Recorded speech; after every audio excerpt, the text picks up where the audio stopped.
Welcome to today's lesson, where we're delving into the art of mastering English like a pro. Here at Speak Up Channel, we firmly believe that listening is the cornerstone of language learning. And today's session will show you exactly why. Have you ever wanted to speak English with the fluency and ease of a native speaker? Well, it all begins with your ears. By actively engaging in authentic conversations, you're not merely absorbing information. You're immersing yourself in the very essence of the language. At Speak Up Channel, our goal is to equip you with the listening skills necessary to thrive in any English-speaking context, whether it's casual conversation or professional discourse. With our guidance, you'll be well on your way to becoming a confident and proficient English speaker. So if you're eager to elevate your English to new heights, get ready to plug in your headphones and embark on this exciting journey with us. Welcome to Speak Up Channel, where listening isn't just a skill, it's the key to unlocking your full potential.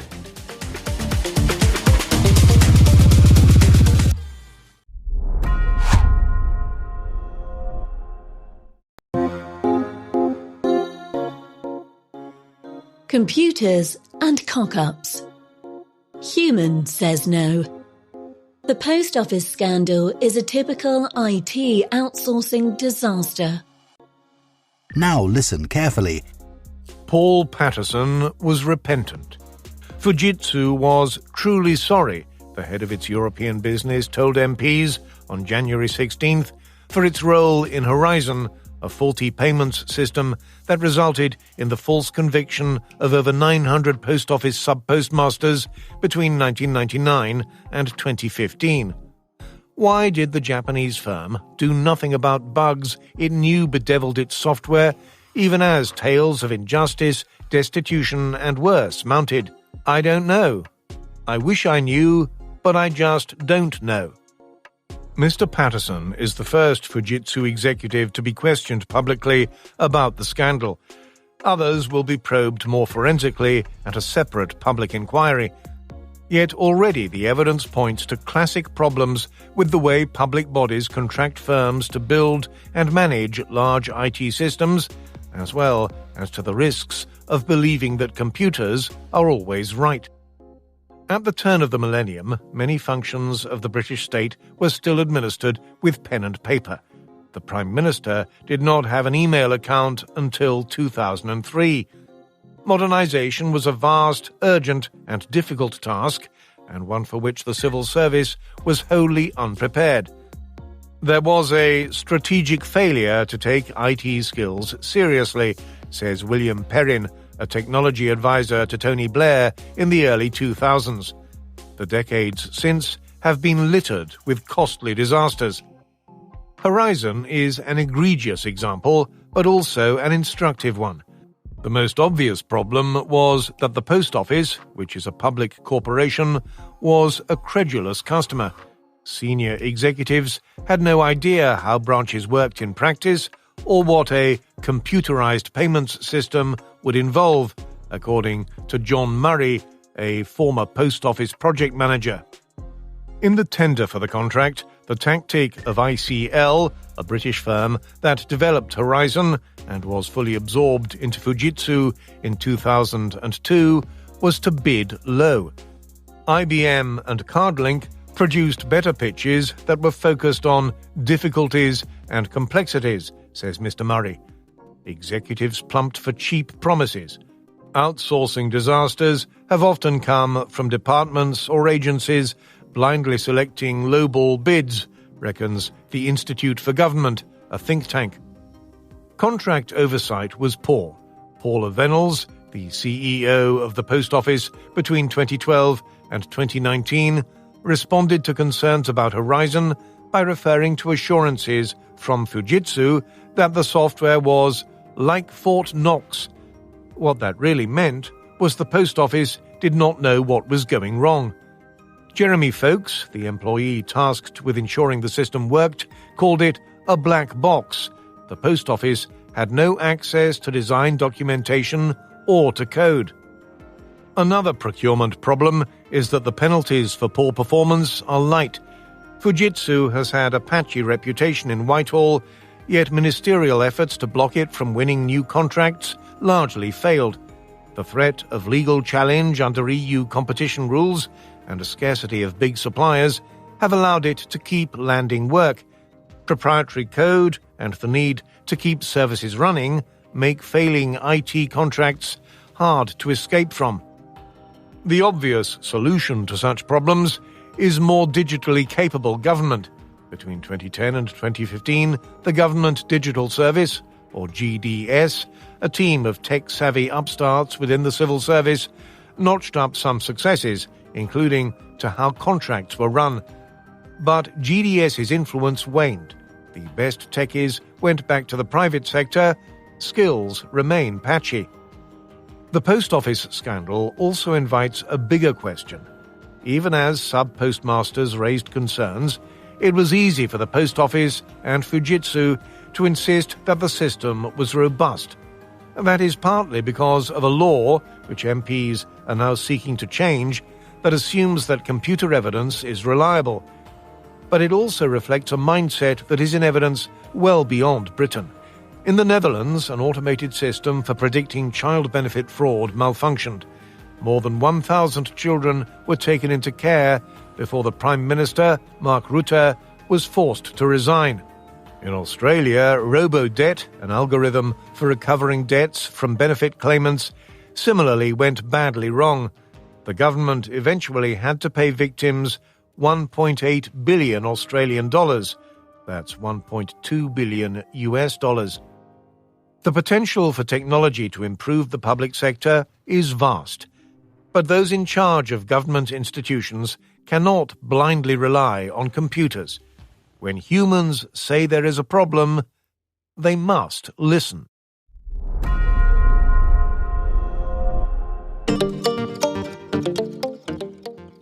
You will hear a conversation between the receptionist of a language school and a student who has just arrived for the first morning of his English course. Sorry to keep you waiting. Well, firstly, let me give you this booklet. It tells you a bit more about the school, the courses, and the social activities we offer. Now, on the first page, there's an outline of this morning's activities. There, you see. The programme starts at 10 o'clock. Try not to be late, as it's a very full day. At 10 o'clock, all the new students will gather in the main hall to meet the principal and the rest of the staff. In fact, you spend most of the morning in the main hall. Where's that? I'll show you in a minute. Just let me quickly run through this morning's events first, and then I'll explain how to get there. Yes, okay. Right, where were we? Yes, so the principal's talk will last about 15 minutes, and then the director of studies will talk to you for half an hour about the courses and the different requirements for each. After that, the student advisor will tell you about the various services and activities we offer to students. Any questions? So, all of this is in the main hall? That's right. And then you'll go next door to classroom 5 at 11 o'clock. What happens there? You'll have a test. Test? I don't like the sound of that. What sort of test? Oh, it's nothing to worry about. It's just a placement test to help us find your level of English so that we can put you in the right class. It won't last long. But how do I find the main hall? Right. If you look on the back of the booklet I gave you, you'll see a map of the school. Let me show you. Look, you came in through the main entrance here, and now we're here at reception. Now, to get to the main hall, you walk on to the end of this corridor in front of you, and then you turn left.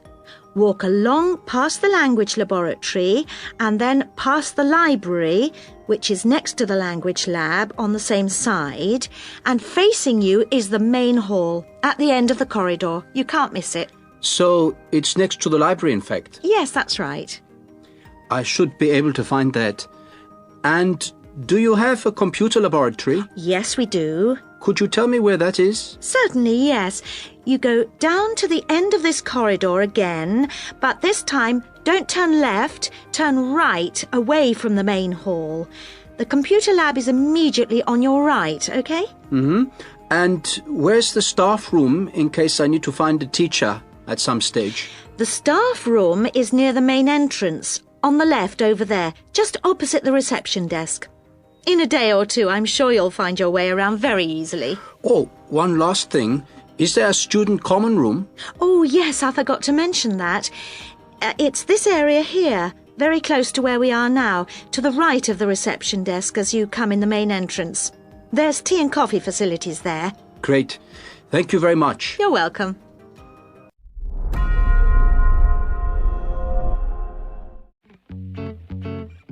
You will hear a talk given to new students about a university advisory service. Hello, everybody, and welcome to this informal meeting about the University Helpline. The helpline was set up 10 years ago by the Students' Union, and it aims to provide new students to the university with a service that they can use if they need information about practical areas of student life that they're unfamiliar with. Let me give you some examples of the type of help we can offer. We can provide information on financial matters.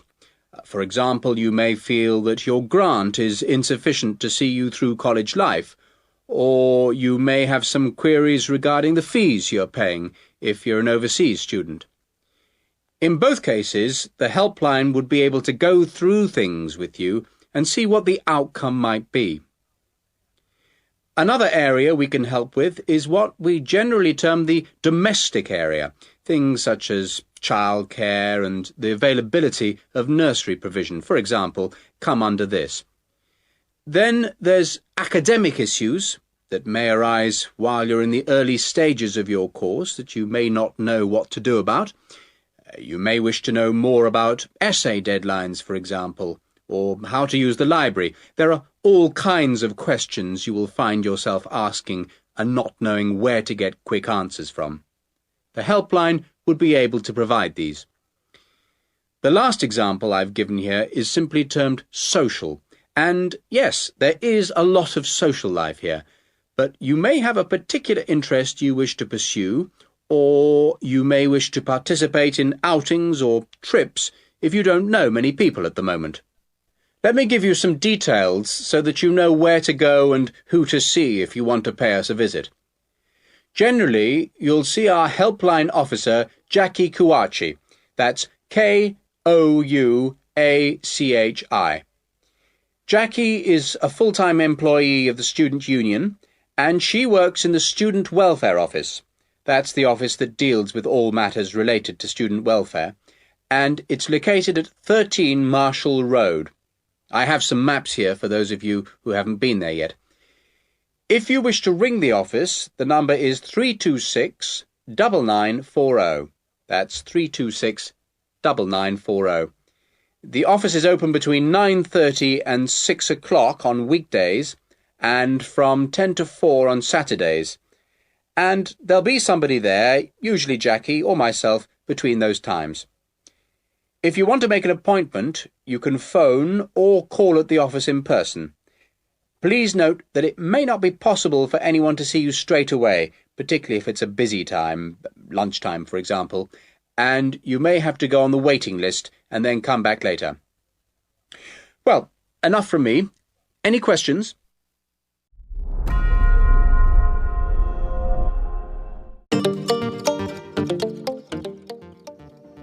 Good morning. Good morning. Morning. So, we've looked at various aspects of staff selection this term, and I think by now you should be beginning to see how much more there is to it than just putting applicants through a short interview or asking the right questions. Yeah, absolutely. So, I think you should be ready for today's tutorial on matching the person to the job. We're going to talk today about the importance of choosing that all-round right person. Right, so we have to put ourselves into the role of the manager or supervisor. Yes, And then we're going to imagine how different applicants would fit into the team or group they have to work with. We'll look at some examples later. It's just theoretical at the moment. Yes. The point is, you can select someone, even a friend, who has all the right qualifications, degrees, certificates, whatever. You can also check that they have a lot of experience, that they've done the sort of tasks that you want them to do in your office already, in a similar environment.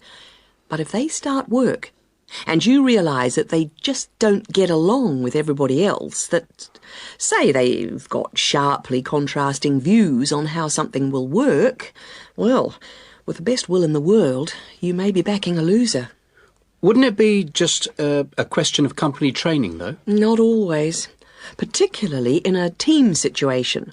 And I think it's important to think in terms of that type of working environment. People have to have faith in each other's ability to carry out the task their boss has set them. They have to trust that everyone will do their part of the job. And you can't necessarily train people for this. But it's like trying to find out what someone's personality is like in a job interview. I mean, you just can't do that. Even if you try, you won't find out what they're really like until they actually start work. Well, in most interviews, you usually ask candidates questions about their hobbies and what they like doing in their spare time, that sort of thing. So, employers are already involved in the practice of, well, doing part of the task. But it doesn't tell you anything. It doesn't tell you if they're easygoing or hate smokers or whatever. Well, arguably it does give you a bit of information about an applicant's character, but also more and more employers around the world are making use of what are called personality questionnaires to help them select new staff. And What's it called? A personality questionnaire. They have to be filled out by the candidates sometime during the selection procedure, often just before an interview. The idea is actually quite old. Apparently they were used by the ancient Chinese for picking out clerks and civil servants, and then later they were used by the military to put people in appropriate areas of work. They've gained a lot of ground since then, and there are about 80,000 different tests available now, and almost 2/3 of the large employers use them. Which makes you think that there must be something in them. That's right. They ask the sort of questions that you might expect, like, do you like working under pressure, or are you good at keeping deadlines? And what if people can see through them and just write what they think the employer wants to see? Well, that's always a possibility. I mean, it's human nature to lie, isn't it? Well, that's the point. Apparently it isn't. These tests are compiled by experts, and they believe that the answers can provide a few simple indicators as to roughly the type of person that you are, that people will generally be truthful in that situation. And then you can go some way towards finding out whether someone's, say, forward-looking, a go-ahead type of person, or resistant to change. Yes, and there are all kinds of other methods which can be...